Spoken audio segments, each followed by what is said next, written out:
Hey everybody, this is part 31 of my Haven Call of the King Let's Play. Now as you can see, I have climbed to the top of the Mount of Sighs. Ring the bell and wait and see. That help will come to set you free. But stay inside this golden tower, lest you call your darkest hour. No clue what that's supposed to mean. Oh well, here goes. But clearly the only solution is to just go swinging giant mallets wherever you go, Haven. Haven, can you hear me on this thing? I need your help. I'm stranded on the northern pole. I've run out of the antidote. The Northern Pole. Oh, why did this have to happen now? But stay inside this golden tower. Oh, hold on, Chess! I'm coming! She's at the Northern Pole. Of all places, of all the ideas they could have come up with, of all the concepts, they decided to visit the North and South Pole idea and just add an ERN on the end. Because that's the way you build a world, right? You take existing concepts and you add an ERN on the end. So, I mean, you know, does this video game have its own version of Ireland? Is it Irelandern? Southern Pole, Northern Pole. You got to be kidding me. Yeah, I'm really not that mad. That's something I do a lot. I like to act like I'm mad and I'm really not that mad. It's funny because it makes other people really mad. And then it just sort of devolves into trolling and such. But I mean, if that's your fancy, if you like to troll, if you are one who enjoys making the troll face and saying things that are construed as trollish. Anyway, I'm not going to dwell on this subject. So, as you can see, this is yet another part of the game that is completely different and insubstantial, honestly. Pretty much, you fly up and down. It's like, I mean, you're paragliding or parasailing, whatever the word is for that. And it works like you would expect in most games, you know. You're steadily going downwards because there's not really any kind of upward lift. Of course, flying through these rings gives you that upward lift, but the thing is, getting to those rings in the first place, making sure that you aim yourself properly so you don't like hit the wrong one at the wrong time, because I mean, you can go from a downward up to an upward, but going from an upward to a downward, and then when these two are right next to each other, it's all complicated. I honestly don't want to tell you how many tries it took me to get this one part of the game down, because all it is you're just flying down from the top of the mountain to the bottom of the mountain. And I mean, yeah, flying from the top of a mountain to the bottom of a mountain, you'd think that would be pretty tough. But I mean, it shouldn't be that tough when all you're doing is going through some hoops. It bites me a little bit. It bites me. That might actually be my least favorite part of the game. Next to all of these terrible flying sections that I abhor. I'm pretty sure I actually, for this video, sped up the entire... Yeah, for this video I sped up all of the flight sections because they're so long, they're so tedious, they don't need to be. They could be 5 minutes long, and I'd be a happy camper any time of day. Now, I gotta say, you don't actually notice that the flying levels are that bad when you're actually playing the game, but when you have to sit down and narrate over every single second, of course, maybe that's just me, because I do this thing where I talk over every single second of the video. And a lot of other Let's Players just kinda talk every now and then. That's not a slight towards them. I know I have a lot to learn in my Let's Playing ways. And, you know, different strokes for different folks. And I gotta say, I never liked that phrase because my grandfather died of complications from a stroke. So, I mean, folks having strokes is not a not a comfortable subject for me. But, you know, there's a show called, it's called Different Strokes, isn't it?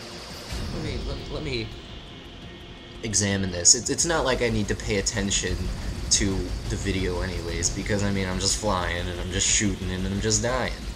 So, point there is lost on me.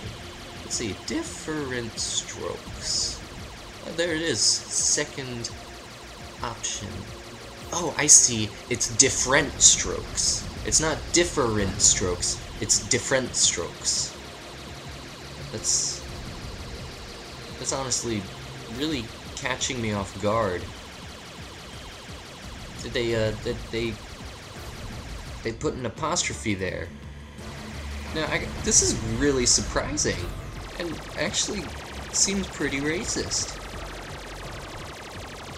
This Wikipedia page says that Different Strokes has very special episodes in which serious issues such as racism, illegal drug use, and child sexual abuse were dramatically explored. So maybe it's not as racist as it seems, but it's just strange that they would make it Different Strokes rather than Different Strokes. Huh. But I guess it's one of those like classic TV series that people remember, you know, sitcoms and such. I have often pondered whether or not my life is a sitcom, because, I mean, you know, you look at yourself, and sometimes you think, oh my god, I'm a sitcom character. I mean, things add up when you think about it. I mean, me. I'm this, you know, generally well-mannered kid. I'm fairly responsible, or so I've been told. I have interests in video games and bad movies. I'm generally pretty mild-tempered. When I have my brother around, who's very goofy, I guess you could call him the Kramer of my life, then I tend to step outside of my boundaries. Now, I am a romantically troubled individual, I suppose you could say. I don't have the best luck with the ladies, but I don't really get down about it. I just keep on trucking along, you know? So, you know, things add up. I'm a writer. I see myself as a writer first and foremost, and that's just like anytime you have a character who's a writer, you know they're the main character. I mean, it's just one of those things. You don't have a writer as a secondary character or a tertiary character. Generally, if you have a character who's a writer, they're at the center stage. And I don't know why that is. I guess it's just because when people are writing, then they're not gonna, you know, if they're gonna have a writer character at all, then they're gonna make this writer character sort of like an emulation of themselves. So then this writer character sort of becomes themselves, and since people are just egotistical by their nature, then they're going to make this writer the main character. So, yeah, that's an interesting thought to explore, I suppose. And to be honest, I don't even remember what I was talking about before I got into that whole thing. I started with Different Strokes, and I'm really not sure how I got to this point. Oh, right, because I was talking about how I'm a sitcom character. Yeah, think about it sometimes. Just look at the situations you get into sometimes, and sometimes they're just so goofy, they're so off the wall, that you can't help but think, oh my god, is there a live studio audience watching me from outer space and laughing their asses off? No, I know I sort of explored this idea when I was talking about how life might just be a Let's Play that some greater species is doing. We can never prove whether or not that is the truth. We can never know. So I may never know whether or not I'm a sitcom character. But I'm also a slightly paranoid person, so I've always felt like there are like cameras on me or something. I know I'm pretty crazy. I sound crazy right now, don't I? Yeah, I sound like a freakazoid. But anyway, you know, it's just like one of those things. What if there actually are cameras on you? What if there actually are cameras on you? But not in the way that like the government is spying on you, in a way that people are just like laughing their asses off because you are just doing the funniest stuff. And I mean, even the most depressing parts of your life, you know, you don't find that funny, but when you're watching a sitcom, there's humor in there. For some reason, you know, funeral episodes in sitcoms, there's always goofiness in them. Generally. Not always. I shouldn't say always. I should stop speaking in extremes. That's a flaw of mine, I think. I speak in extremes. I should be more general. But then I can't make generalities because that's a logical fallacy. And we can't have logical fallacies. No, because that would just be silly. I sure hope you enjoy the sound of my voice, because I talk a lot. Anyway, I hate to do this to you guys, but I need to eat something.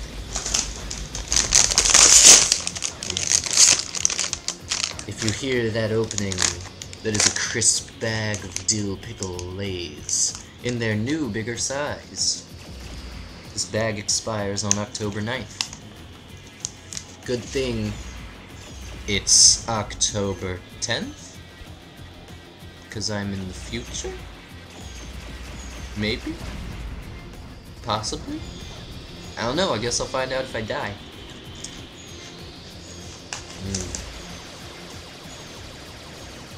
Dill pickle chips.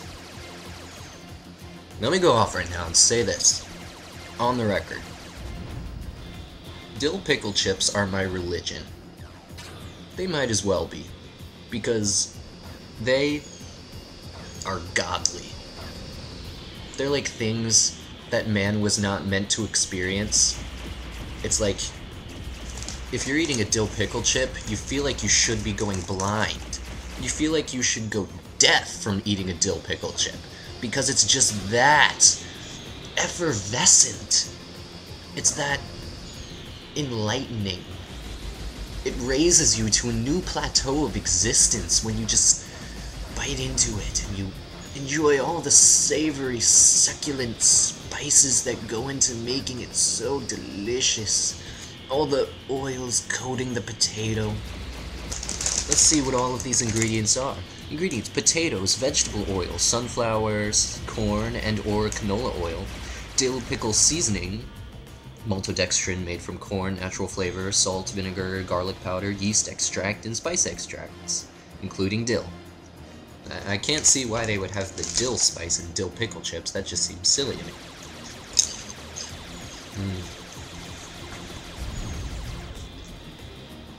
Lays, you are so correct. You do have happiness in every bite. I thought Lay's thing was you can't eat just one. Was that Utz? Or is that like Tostitos? I know Tostitos are addicting. Like hint of lime Tostitos. Oh man. Don't even get me started on hint of lime Tostitos. You know, I think I've noticed recently that they've started using less lime in the hint of lime Tostitos. And this is a bit of a problem for me. Because generally when I'm eating hint of lime Tostito, I think I'm buying this not because it's a hint of lime, but because it is blasting you over the head with lime. It is shooting a gun of lime into your taste buds, and you are just enjoying it because, God, it is good.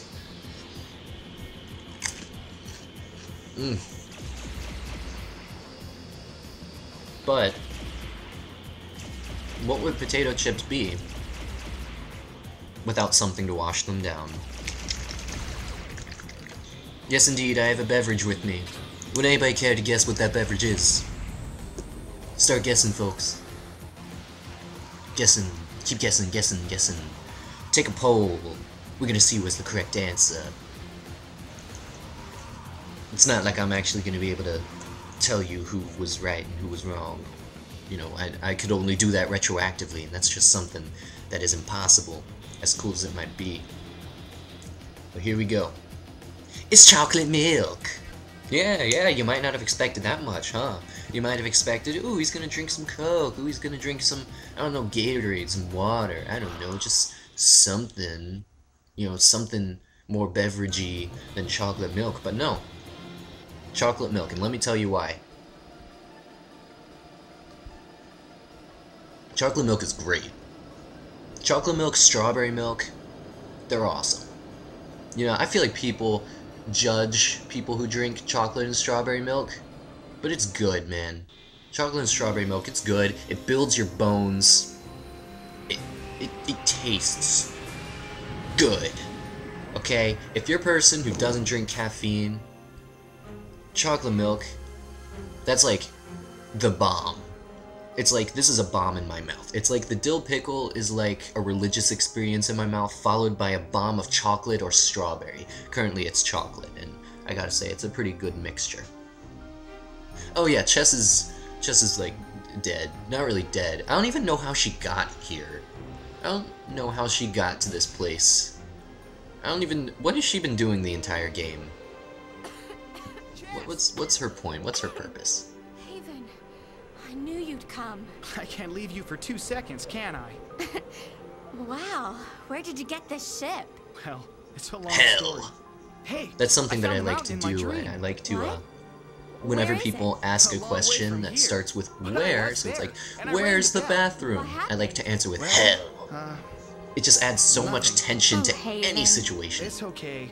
Anyway, what are you doing all the way out here? I didn't tell you before because you were so set on finding your mountain. But the I truth found is, I'm a it in the slut. Overlord's castle. I overheard the Overseer talking about it. It is meant to show where they manufacture the antidote. I thought that if we could find the antidote refinery, we could take as much of it as we like, and we would never need to be slaves again. Oh yeah, The that's a only great problem is idea. that Let's it just led me here change into the entire middle of plot of the game nowhere. right now. Well, maybe it isn't on this planet. Not on this planet. Are there other planets out there? Where do you think I've been all this time? Hell. Now, let's see if I can See? attach that There's device so to much the ship. tension.